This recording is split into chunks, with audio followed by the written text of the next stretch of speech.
Baik, di sini saya akan memaparkan tentang teori perkembangan menurut Vygotsky.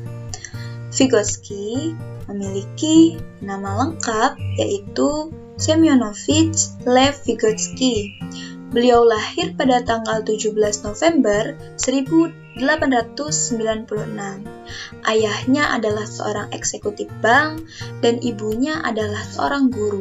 Raja Vygotsky dikenal oleh teman-temannya sebagai profesor kecil karena dia selalu mengarahkan percakapan mereka kepada diskusi dan juga perdebatan.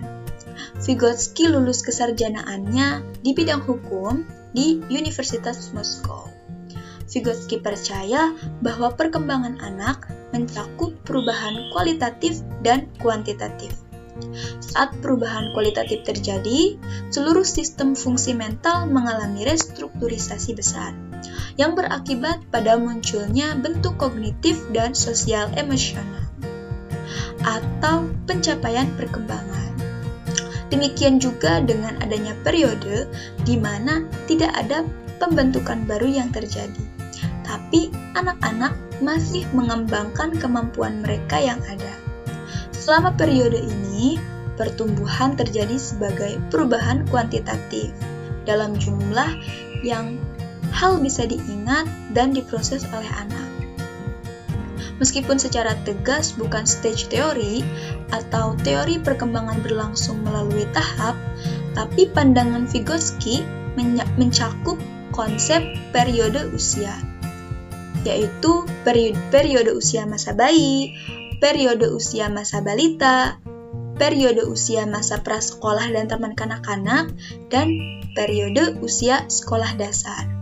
Setiap masa berdasar pada masa sebelumnya, dan setiap masa ditentukan oleh rangkaian pencapaian perkembangannya yang unik.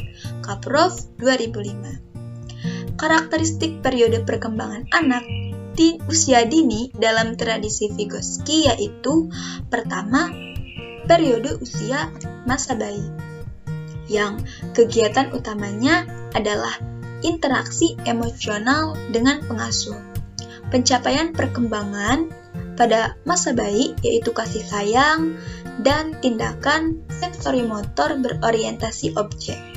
Kemudian, periode usia masa balita, yang kegiatan utamanya adalah kegiatan berorientasi objek bersama orang dewasa. Pencapaian perkembangannya yaitu awal pemikiran simbolis, awal pengaturan diri, bahasa, dan konsep diri. Kemudian, periode usia prasekolah dan taman kanak-kanak, yang kegiatan utamanya adalah permainan. Pencapaian perkembangannya yaitu kemampuan bertindak dalam latar mental internal, pikiran simbolis, pengaturan diri, hayalan, dan integrasi emosi dan kognisi. Kemudian yang terakhir adalah periode usia kelas sekolah. Periode usia kelas sekolah dasar, yang kegiatan utamanya adalah kegiatan belajar. Kemudian pencapaian perkembangannya adalah pertimbangan teoritis, fungsi mental yang lebih tinggi, dan motivasi belajar. Pada teori perkembangan, menurut Vygotsky ini terbagi menjadi dua, yaitu teori perkembangan kognitif dan juga teori konstruktivisme yang nanti akan dipaparkan oleh pemateri selanjutnya. Mungkin cukup sekian dari saya. Dikembalikan kepada pemateri selanjutnya. Sigmund Freud. Vygotsky berpendapat bahwa bermain mempunyai peran langsung terhadap perkembangan kognitif seorang anak.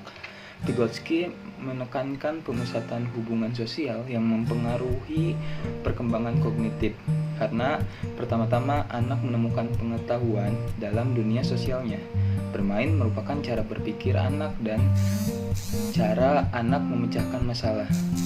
Anak kecil tidak mampu berpikir abstrak karena bagi mereka meaning, yaitu makna, dan objek berbaur menjadi satu.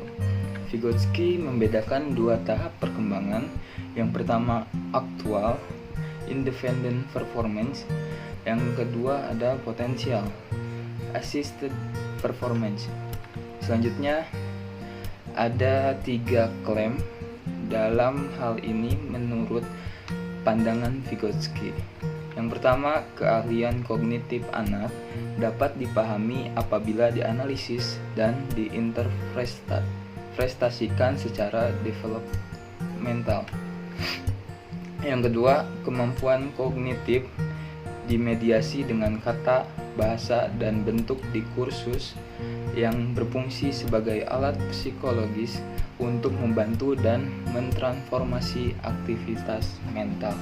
Yang ketiga, kemampuan kognitif dari relasi sosial dan dipengaruhi oleh latar belakang sosiokultural.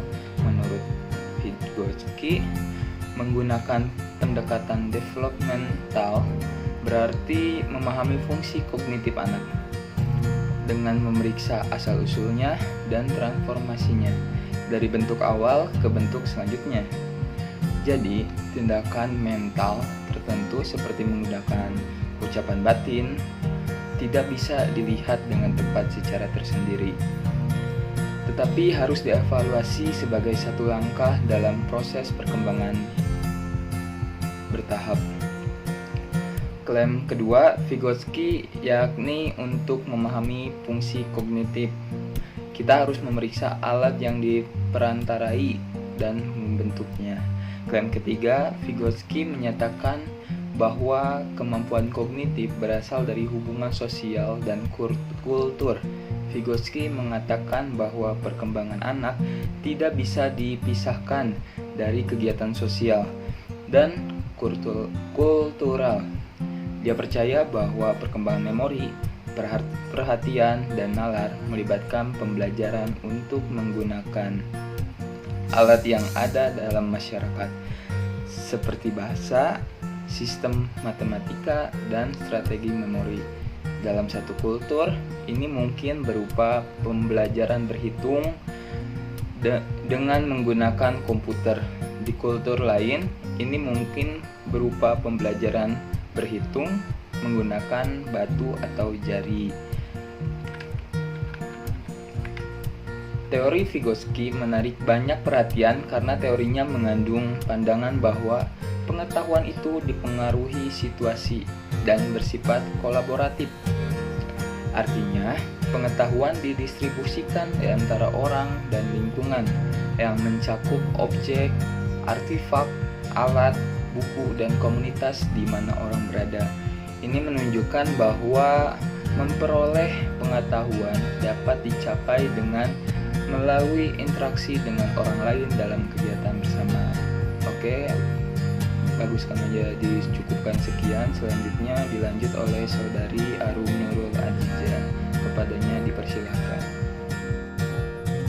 Selanjutnya teori konstruktivisme Vygotsky. Nah, teori ini menitik beratkan pada interaksi dari faktor-faktor interpersonal atau sosial, kultural, historis, dan individual sebagai kunci dari perkembangan manusia.